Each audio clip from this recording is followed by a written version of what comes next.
नमस्कार। राम मंदिर निर्माण के उपलक्ष्य में सारस्वतम प्रकाशन सभी भक्तों के लिए ऑडियो रामायण की प्रस्तुति करता है, जिसे लिखा और एडिट किया है अश्विनी चौबे ने और आवाज है बसंत कुमार चौबे की। भक्तवत्सल प्रभु श्री राम और माता जानकी की कृपा और प्रेरणा से समस्त कार्य को संपन्न करने वाले भगवान गणेश के आशीर्वाद से भक्त शिरोमणि महाबली हनुमान जी की कृपा और दया से तथा पूर्वजों और बड़ों तथा गुरुजनों के आशीर्वाद से आप सभी के सामने रामायण के बालकांड को प्रस्तुत करता हूं। आप सभी भक्तों से विनम्र अनुरोध है कि इस अंक को पूरा सुने और आनंद लें तथा त्रुटि के लिए हमें क्षमा करें।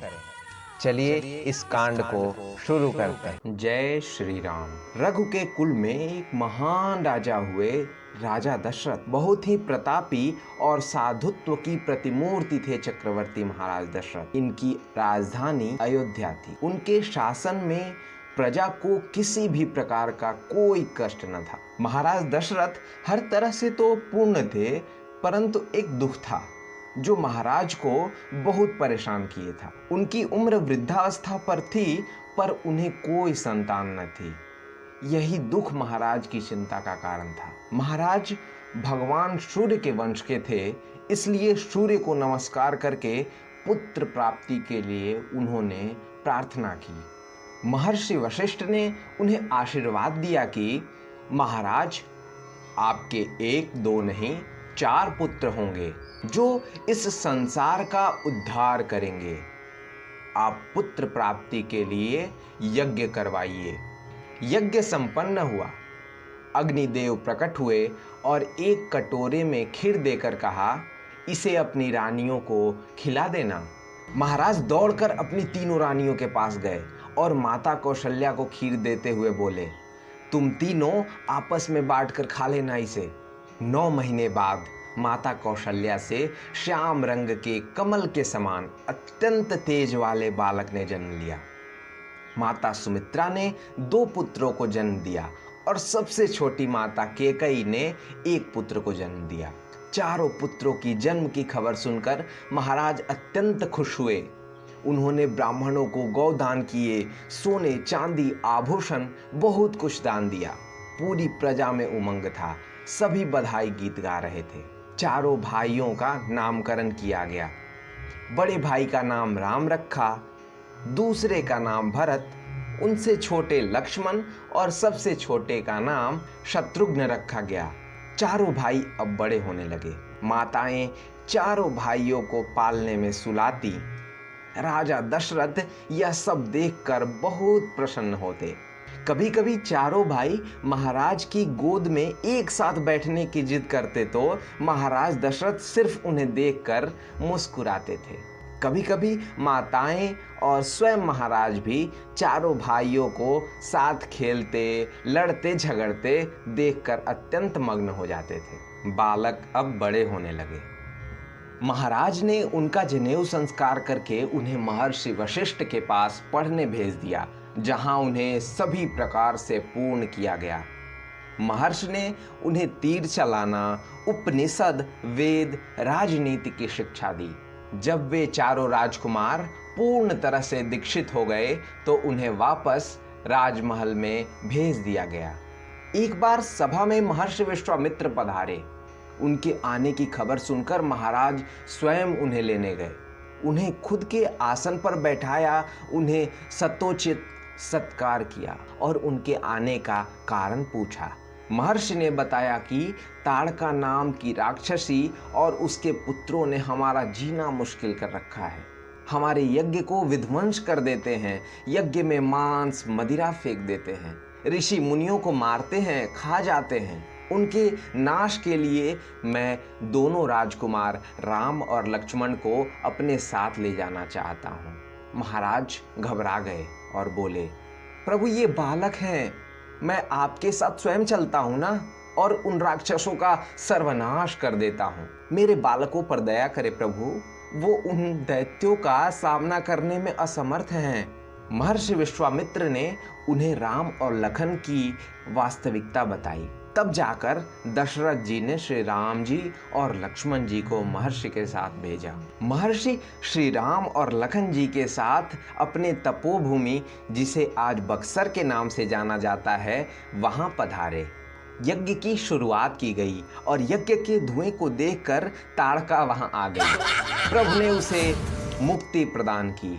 ताड़का का वध हो गया है, ऐसी खबर जब मारीच और सुबाहु को मिली तो वो भी दौड़े दौड़े आए और विनाश को उतारू हो गए।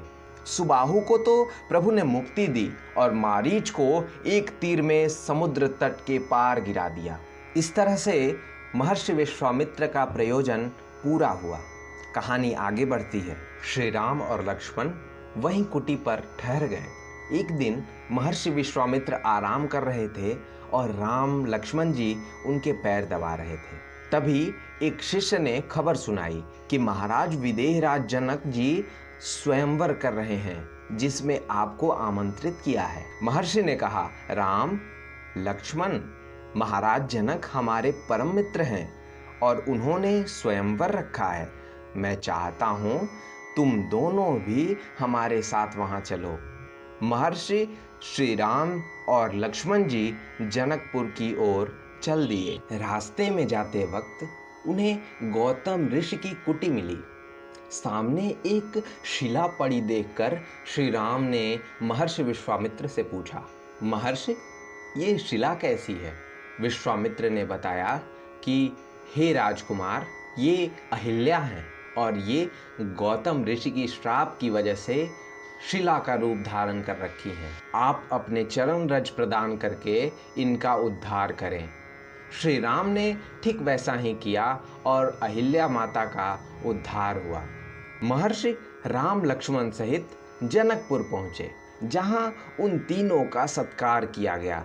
महर्षि ने श्री राम और लक्ष्मण जी का परिचय करवाया। महाराज जनक ने कहा, आप तीनों विश्राम गृह में विश्राम करें। रात्रि में महर्षि के पैरों को दबाकर श्री राम और लक्ष्मण सोने चले गए। सुबह महर्षि की आज्ञा से श्री राम और लक्ष्मण पुष्प वाटिका में पूजा के लिए फूल तोड़ने गए। उधर माँ जानकी भी गौरी पूजा के लिए फूल तोड़ने पुष्प वाटिका में आई थी। उसी समय प्रभु श्री राम और माता जानकी की प्रथम मिलन हुई। उस समय दोनों एक दूसरे को देखकर मुग्ध हो गए। बहुत देर तक एक ही जगह पर खड़े देखकर लक्ष्मण जी ने श्री राम की और सखियों ने माता जानकी की उस अवस्था में विक्षेप किया और हंसने लगी। अगले दिन दैनिक कार्यों से पूर्ण होकर सभी स्वयंवर में पहुंचे। वहां महाराज जनक ने अपनी प्रतिज्ञा सबको सुनाई। यह धनुष भगवान शिव ने हमारे पूर्वजों को दिया था। जिस कमरे में यह धनुष रखा जाता था, एक दिन उस कमरे को साफ करते करते मेरी बेटी जानकी ने उसे अपने हाथों में उठा लिया, जिससे मैंने मन में प्रतिज्ञा की कि जो इस धनुष पर प्रत्यंचा चढ़ा देगा उसी से सीता का विवाह होगा। स्वयंवर में उन्होंने संपूर्ण विश्व को आमंत्रण दिया था, जिसमें राजा महाराजा दानव देव गंधर्व नाग सभी आमंत्रित थे। ऐसी प्रतिज्ञा सुनकर सभी एक एक करके धनुष को उठाने आए, पर कोई न उठा सका। थक हार कर सभी बैठ गए। उनकी ऐसी अवस्था देखकर महाराज अत्यंत निराश हुए और बोले, इस सभा में कोई भी मर्द नहीं है क्या? क्या विश्व में कोई भी इतना शक्तिशाली नहीं जो इस धनुष को हिला भी सके? क्या मेरी बेटी अब अविवाहित रहेगी या मैं झूठा साबित हो जाऊंगा? उनकी ऐसी कटाक्ष भरी बातें सुनकर लक्ष्मण जी ने कहा, प्रभु श्री राम के होते हुए महाराज को ऐसी बातें शोभा नहीं देती। अगर भैया आज्ञा दें तो मैं इस धनुष को चूर चूर कर दूं। प्रभु श्री राम चाहें तो पूरे विश्व को उठा सकते हैं। आक्रोश में लक्ष्मण जी अत्यंत कटु शब्द बोल रहे थे। तब जाकर श्री राम ने उन्हें शांत किया और गुरु की आज्ञा से धनुष उठाने चले। उन्हें जाते देख उपस्थित सभी राजा उन पर हंसने लगे कि ये कोमल बालक क्या धनुष उठाएगा, इसके हाथों में तो मोच आ जाएगी। प्रभु श्री राम शिव धनुष के पास पहुँचे और धनुष को दंडवत प्रणाम किया और उस धनुष को एक ही हाथ से उठा लिया। ऐसा देखकर सभी चौंक गए और महाराज जनक अत्यंत प्रसन्न हुए। तत्पश्चात उन्होंने प्रत्यंचा चढ़ाई और धनुष को तोड़ डाला। धनुष टूटते ही अत्यंत तेज ध्वनि की गर्जना हुई। माता जानकी ने अपने सखियों सहित आकर प्रभु श्री राम को वरमाला पहनाया। यह दृश्य देखकर देवताओं में अत्यंत प्रसन्नता हुई और उन्होंने पुष्प वर्षा भी की। शिव धनुष टूटने की गर्जना से क्रोधित होकर भगवान परशुराम जी वहां आ पहुंचे। उनको वहां आता देखकर सभा भयभीत सी हो गई। क्रोध में उन्होंने कहा, कौन है वह जिसने यह दुस्साहस किया? मेरे प्रभु के धनुष को तोड़ा। मैं उसे मृत्यु दंड दूंगा, उसे मेरे सामने लाया जाए, नहीं तो मैं यहाँ उपस्थित सभी को मृत्यु दंड दे दूंगा। इतना सुनकर लक्ष्मण जी भी क्रोधित हो उठे। उन्होंने भी परशुराम जी को कटु शब्द कहे, जिससे परशुराम जी अत्यंत क्रोधित हो गए। उनके क्रोध को देखकर प्रभु श्री राम उनके समीप गए और विनम्रता से उन्हें प्रणाम किया और अपने स्वरूप का उन्हें दर्शन कराया, जिससे उनका क्रोध शांत हो गया।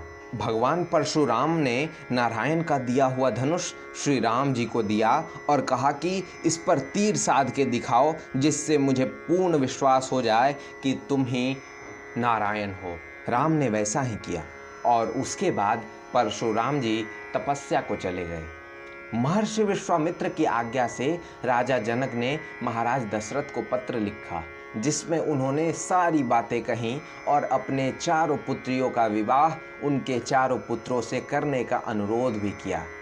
उन्हें बारात लाने को भी कहा। महाराज जनक का संदेश पढ़कर महाराज दशरथ अत्यंत गदगद हुए और हाथी, घोड़ों, ऊंटों को सुसज्जित करके समस्त गुरुजनों के साथ बारात जनकपुर के लिए प्रस्थान की। जनकपुर पहुंचे बारातियों का उचित सत्कार किया गया। चारों पुत्रों का विवाह चारों पुत्रियों से हुआ। श्री राम का विवाह माता जानकी से, लखनलाल जी का विवाह उर्मिला से, भरत जी का विवाह मांडवी से और शत्रुघ्न जी का विवाह श्रुतकीर्ति से संपन्न हुआ।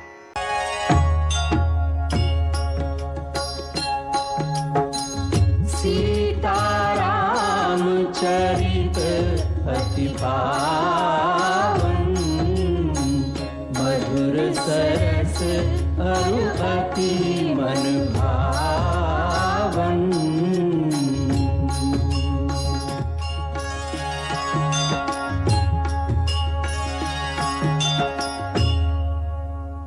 रामायण के बालकांड की यह कथा अत्यंत श्रवणीय है, हमें बहुत ही प्यारी लगती है। आगे की कथा हम अगले अंक में सुनेंगे। आज के लिए इतना ही। जय श्री राम।